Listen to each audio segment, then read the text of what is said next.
आकाशवाणी मध्य प्रदेश से प्रस्तुत हैं प्रादेशिक समाचार।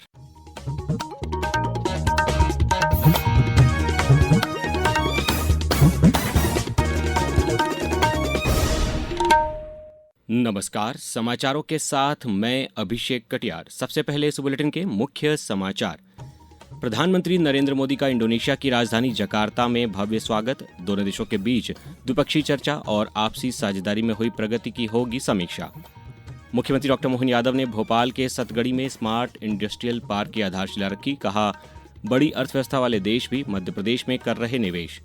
ज्ञान भारतम ऐप पर दुर्लभ प्राचीन पांडुलिपियों को सहेजने और संरक्षित करने में देश में प्रथम मध्य प्रदेश। और प्रदेश में मानसून पूरी तरह सक्रिय, आज 23 जिलों में भारी बारिश की चेतावनी। अब समाचार विस्तार से। प्रधानमंत्री नरेंद्र मोदी आज दोपहर बाद इंडोनेशिया की राजधानी जकार्ता पहुंचे, जहां से उन्होंने अपने 3 देशों के हिंद प्रशांत दौरे की शुरुआत की। जकार्ता हवाई अड्डे पर इंडोनेशिया के राष्ट्रपति प्रबोवो सुबियांतो ने उनका व्यक्तिगत रूप से स्वागत किया। स्थानीय इंडोनेशियाई समुदाय और भारतीय प्रवासी समुदाय ने प्रधानमंत्री श्री मोदी का भव्य और उत्साहपूर्ण स्वागत किया, जिसमें पारंपरिक भारतीय और इंडोनेशियाई सांस्कृतिक प्रस्तुतियां शामिल थीं। ये प्रधानमंत्री श्री मोदी की इंडोनेशिया की चौथी यात्रा है और मई 2018 में भारत इंडोनेशिया संबंधों को व्यापक रणनीतिक साझेदारी के स्तर तक उन्नत किए जाने के बाद उनकी पहली द्विपक्षीय यात्रा है। पेश है एक रिपोर्ट। प्रधानमंत्री नरेंद्र मोदी इंडोनेशिया के राष्ट्रपति प्रबोवो सुबियांतो के साथ वार्ता करेंगे और रणनीतिक भागीदारी में प्रगति की समीक्षा करेंगे। वार्ता में दोनों देशों के बीच व्यापक रणनीतिक साझेदारी को मजबूत करने पर चर्चा होने की उम्मीद है। जकार्ता कार्यक्रम का मुख्य आकर्षण प्रधानमंत्री मोदी का भारतीय समुदाय को संबोधन होगा, जिसे लेकर पूरे देश में उत्साह है। 8 जुलाई को प्रधानमंत्री मोदी ऐतिहासिक प्रम्बानन मंदिर के दर्शन के लिए योग्यकार्ता जाएंगे। संदीपोन दास गुप्ता की रिपोर्ट के साथ समाचार कक्ष से प्रशांत कुमार। अपनी यात्रा के दूसरे चरण में श्री मोदी 8 से 10 जुलाई तक ऑस्ट्रेलिया की यात्रा करेंगे। वहीं तीसरे और अंतिम चरण में श्री मोदी 10 जुलाई को न्यूजीलैंड पहुंचेंगे। मुख्यमंत्री डॉक्टर मोहन यादव ने आज भोपाल के सतगड़ी में doctor Shyama Prasad Mukherjee smart industrial park का भूमि पूजन एवं शिलान्यास किया। राष्ट्रवादी चिंतक और भारत के प्रथम उद्योग एवं आपूर्ति मंत्री डॉक्टर श्यामा प्रसाद मुखर्जी की 125वीं जयंती पर आयोजित कार्यक्रम में मुख्यमंत्री ने इंडस्ट्रियल पार्क की सौगात दी। लगभग 173 एकड़ में विकसित होने वाला यह स्मार्ट इंडस्ट्रियल पार्क भोपाल और आसपास के क्षेत्रों में औद्योगिक गतिविधियों के विस्तार का नया आधार माना जा रहा है। इसमें आधुनिक औद्योगिक अधोसंरचना, आईटी एवं एआई आधारित सुविधाएं और लॉजिस्टिक तथा वेयर हाउसिंग कॉम्प्लेक्स विकसित किए जाएंगे। ये परियोजना वर्क लिव ग्रो मॉडल पर आधारित होगी, जिसमें उच्च मूल्य विनिर्माण, गारमेंट, टॉयज, आईटी और एआई से जुड़े उद्योग स्थापित किए जाएंगे। मुख्यमंत्री ने यहाँ कहा कि अमेरिका, इंग्लैंड, जापान जैसे बड़ी अर्थव्यवस्था वाले देश मध्य प्रदेश में 10,000 करोड़ से अधिक का निवेश कर रहे हैं। विश्व के बड़े बड़े देश अब हमारे साथ काम कर रहे हैं। America, Canada, England, Japan, Korea, ऐसी बड़ी बड़ी अर्थव्यवस्था 10,000 करोड़ से ज्यादा का निवेश हमारे अपने राज्य में लगा रही है। ये है हमारे काम करने का तरीका। छोटे मझोले उद्योग जो काम करने आ रहे हैं, उनका अगर कोई देनदारी है तो ये हमने गए महीने तक की देनदारी पूरी कर दी। मुख्यमंत्री डॉक्टर यादव की मौजूदगी में आज भोपाल में कुवैत की अग्रणी मत्स्य कंपनी और कामदार्स केयर इंदौर के बीच 7,430 करोड़ रुपए के निवेश और बायबैक एग्रीमेंट पर हस्ताक्षर हुए। ये एग्रीमेंट मध्य प्रदेश एकीकृत मत्स्योद्योग नीति 2026 के अंतर्गत हुआ है। इस करार के तहत कुवैत की कंपनी इंदिरा सागर, बरगी, बाणसागर और बारना जलाशय में इंफ्रास्ट्रक्चर विकसित करेगी, जिससे 35,000 रोजगार सृजित होंगे। इस करार से प्रदेश के लगभग 6,000 करोड़ रुपए के मत्स्य निर्यात का अनुमान है। मुख्यमंत्री डॉक्टर मोहन यादव आज ग्वालियर में संभाग स्तरीय उन्नत कृषक संवाद सम्मेलन में बतौर मुख्य अतिथि शामिल हुए। राजमाता विजयराजे सिंधिया कृषि विश्वविद्यालय सभागार में आयोजित इस कार्यक्रम में उन्होंने किसानों से संवाद कर उनके प्राकृतिक खेती से संबंधित अनुभव भी सुने। मुख्यमंत्री ने यहां से हाईटेक नर्सरी और फ्लोरिकल्चर गार्डन का भूमि पूजन भी किया। इस नर्सरी और फ्लोरिकल्चर गार्डन के प्रथम चरण के कार्य के लिए सरकार द्वारा 13 करोड़ रुपए की धनराशि मंजूर की गई है। अब समाचारों में वक्त है एक ब्रेक का।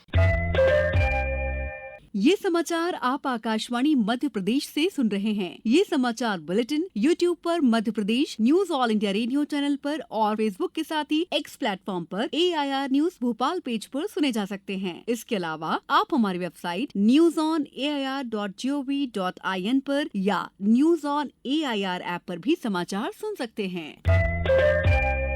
समाचारों में पुनः आपका स्वागत है। भारत सरकार की डिजिटल पहल ज्ञान भारतम ऐप के अनुसार दुर्लभ प्राचीन पांडुलिपियों की सूचना दर्ज करने और उनके संरक्षण के मामले में मध्य प्रदेश पूरे देश में प्रथम स्थान पर है। ज्ञान भारतम ऐप के माध्यम से 3 जुलाई 2026 को मध्य प्रदेश ने अब तक कुल 34,45,439 पांडुलिपियों के पन्नों का पंजीकरण किया है। 12,13,127 पांडुलिपियों का ज्ञान भारतम द्वारा सफलतापूर्वक सत्यापन हुआ है। शेष सत्यापन की प्रक्रिया में है, जिनका चरणबद्ध तरीके से परीक्षण एवं प्रमाणीकरण किया जा रहा है। अपर मुख्य सचिव संस्कृति, धार्मिक न्यास एवं धर्मस्व विभाग शिवशेखर शुक्ला ने इस ऐतिहासिक उपलब्धि पर हर्ष व्यक्त करते हुए कहा कि आज भी विश्व भर के मंदिरों, मठों, पुस्तकालयों और संग्रहालयों में संरक्षित भारतीय पांडुलिपियां हमारी समृद्ध ज्ञान परंपरा की अमूल्य धरोहर हैं। अब रुक करते हैं मानसून की खबर का।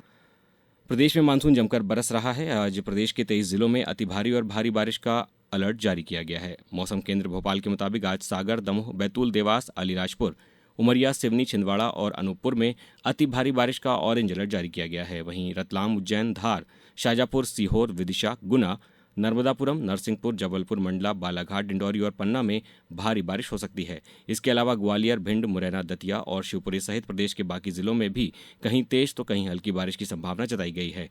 मंडला शहर में आज शाम 4 बजे से शुरू हुई बारिश लगभग 2 घंटे तक लगातार होती रही। वहीं छिंदवाड़ा में बीते 24 घंटों के दौरान 24.2 मिलीमीटर औसत बारिश दर्ज की गई है। इंदौर जिले में इस सत्र में अब तक 314.3 मिलीमीटर बारिश हो चुकी है। राष्ट्रीय परीक्षण एजेंसी एनटीए ने राष्ट्रीय पात्रता सह प्रवेश परीक्षा यूजी 2026 प्रवेश परीक्षा की फीस वापसी के लिए बैंक खाता विवरण अपडेट करने की समय सीमा 7 जुलाई यानी कल तक बढ़ा दी है। सोशल मीडिया पर एक पोस्ट में एनटीए ने सूचित किया कि जिन उम्मीदवारों ने अपने बैंक खाते विवरण की पुष्टि की है, उनके लिए रिफंड की प्रक्रिया शुरू हो चुकी है। अब कुछ समाचार संक्षेप में। कर्नाटक के राज्यपाल थावर चंद गहलोत कल नीमच जिले के हरकिया खाल स्थित श्री बालाजी मंदिर पहुंचेंगे और वहां पर पूजा अर्चना करेंगे। छतरपुर के निर्माणाधीन मेडिकल कॉलेज का अपर मुख्य सचिव अशोक वर्णवाल ने औचक निरीक्षण कर निर्माण कार्यों की प्रगति का जायजा लेते हुए आवश्यक निर्देश दिए। छिंदवाड़ा में मध्य प्रदेश जन अभियान परिषद के स्थापना दिवस पर वन स्टॉप सेंटर में एक पेड़ मां के नाम अभियान के तहत पौधरोपण किया गया। शहडोल के सरहट की आजीविका हल्दी प्रसंस्करण इकाई से जुड़े 135 किसानों ने रिकॉर्ड 130 मीट्रिक टन हल्दी का उत्पादन किया है।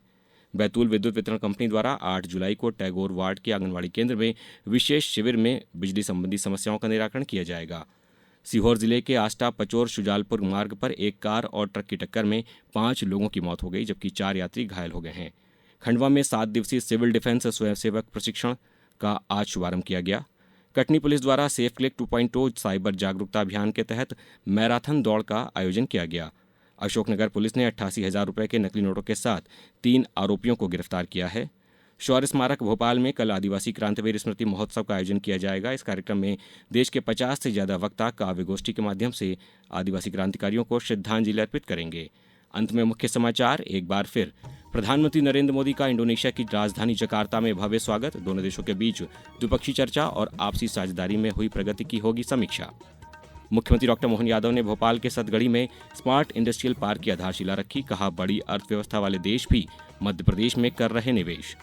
ज्ञान भारतम ऐप पर दुर्लभ प्राचीन पांडुलिपियों को सहेजने और संरक्षित करने में देश में प्रथम मध्य प्रदेश। और प्रदेश में मानसून पूरी तरह सक्रिय। आज 23 जिलों में भारी बारिश की चेतावनी।